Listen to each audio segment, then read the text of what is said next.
Hey, John. Well, actually, members of Congress are back in town, and negotiations on this infrastructure plan begin today. They're expected to continue over the course of the next 2 weeks. Now, Republicans are saying that the Biden plan goes far beyond just the need for basic infrastructure, while the person who might be standing in the way is Democrat Senator Joe Manchin, who's opposed to using reconciliation for this bill. And then there's Transportation Secretary Pete Buttigieg, who's walking back on a claim that the Biden plan would create 19 million jobs.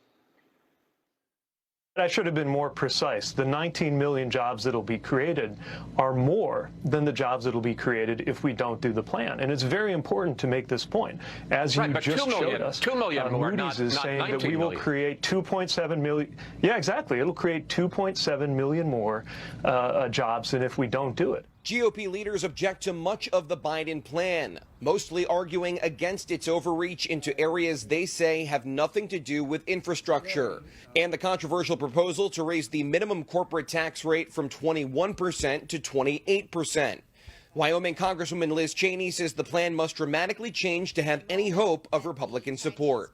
In addition to the corporate tax increases in the bill, you'll see middle-class tax increases. This is a pattern that we watch the Democrats use time and again, where they massively increase spending, they massively expand the size and scope of the federal government, and then they come back around and impose middle-class tax increases. So those are not things that we support. The bill does contain traditional infrastructure proposals like $621 billion on transportation and $300 billion for domestic manufacturing, but it's all the rest that's got Republicans irate, including $213 billion to build and retrofit 2 million buildings and houses, $175 billion in subsidies for electric vehicles, $100 billion for new public schools and making school lunches, quote, greener, another $100 billion to expand broadband internet and government control of it, $25 billion for government child care programs, $20 billion to, quote, advance racial equity and environmental justice.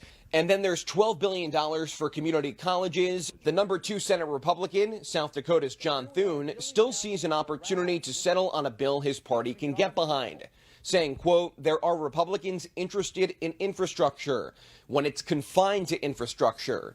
If Democrats are interested in roads, bridges, highways, broadband, there's a deal to be had there.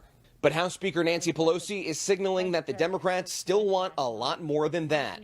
President Biden says he hopes to gain GOP support for his plan, but Democratic leaders on Capitol Hill have made it clear that they're willing to move forward without it through reconciliation, which means that the bill could pass along party lines with a simple majority if that procedure is used. And the first meeting this week will actually take place about a half hour from now at 1:45 Eastern Time. And President Biden and Vice President Harris, they're holding a bipartisan infrastructure meeting in the Oval Office, and that will include attendees like Senators Roger Wicker and Deb Fischer, Republicans, and Democratic Senators Maria Cantwell and Alex Padilla. Keep in mind, Padilla is the person who filled Kamala Harris's seat when she became vice president. John. Yeah, Padilla, not a fan of the filibuster. And I guess the new definition of bipartisanship, Logan, is come on, get on board with our plan, or we're going to move ahead without you. Great report. Thanks so much, Logan.